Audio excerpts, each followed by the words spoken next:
She was murdered by her own family for being too capable, then woke up the day they abandoned her.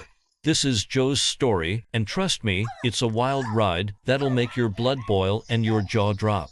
She had a twin sister, Xin, who was the family's precious sickly angel. While Xin got coddled and pampered like a fragile doll, Joe was the family workhorse, the cash cow, the one they squeezed dry without a second thought.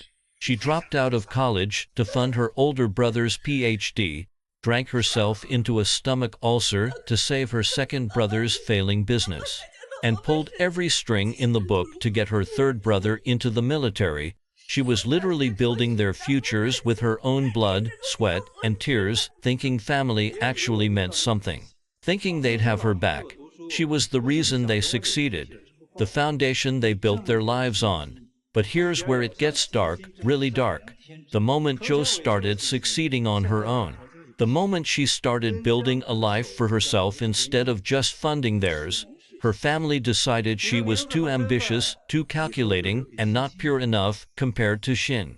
They literally stole her identity, gave her entire life savings to Xin as a wedding dowry to marry some rich guy, and left her to die in the streets like trash. Her last words were, "If I get another shot, I'll burn this whole thing down." Well, karma must have been listening, because the universe hit the reset button and gave her exactly what she asked for. Joe wakes up on the absolute worst day of her life, the day her parents divorced and her mom married into the billionaire Shen family. Last time, she stayed with her dad out of some misguided loyalty, thinking her brothers needed her, thinking family meant something. That decision cost her everything. This time, she's grabbing that golden ticket and never looking back. She's got a second chance.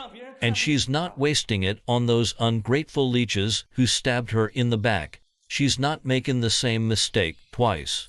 But here's the plot twist that'll make your jaw drop. Her twin sister Xin also remembers everything, and now she wants to stay with Dad, thinking she can steal Joe's future rich husband and the life Joe built. Girl, you can have those loser brothers and that dead-end poverty. Joe's playing chess while you're playing checkers. And the board just got a whole lot bigger. The irony is, Jean thinks she's being smart, but she's walking straight into the trap Joe escaped. She's about to learn why Joe was the one who made things happen. The Shen family isn't the evil step-family she expected.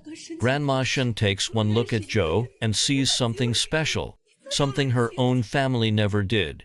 She hooks her up with an internship at Shen Corporation, treating her like actual family, not some cash cow to be milked dry. And when Joe uses her future knowledge to save the fourth Shen brother from a deadly gas explosion at a restaurant, a disaster she remembers from her first life, a memory that was seared into her brain, she goes from unwanted stepdaughter to family hero overnight.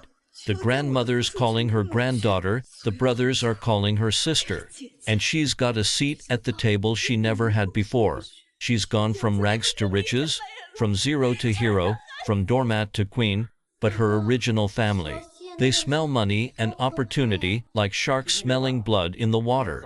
They hear about her internship at Shen Corporation and immediately show up at the mansion gates, demanding Joe hand over her spot to Xin because Xin deserves it more.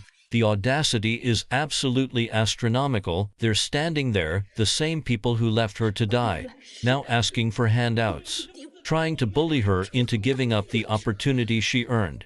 They're acting like she owes them something, like she should be grateful they didn't kill her sooner.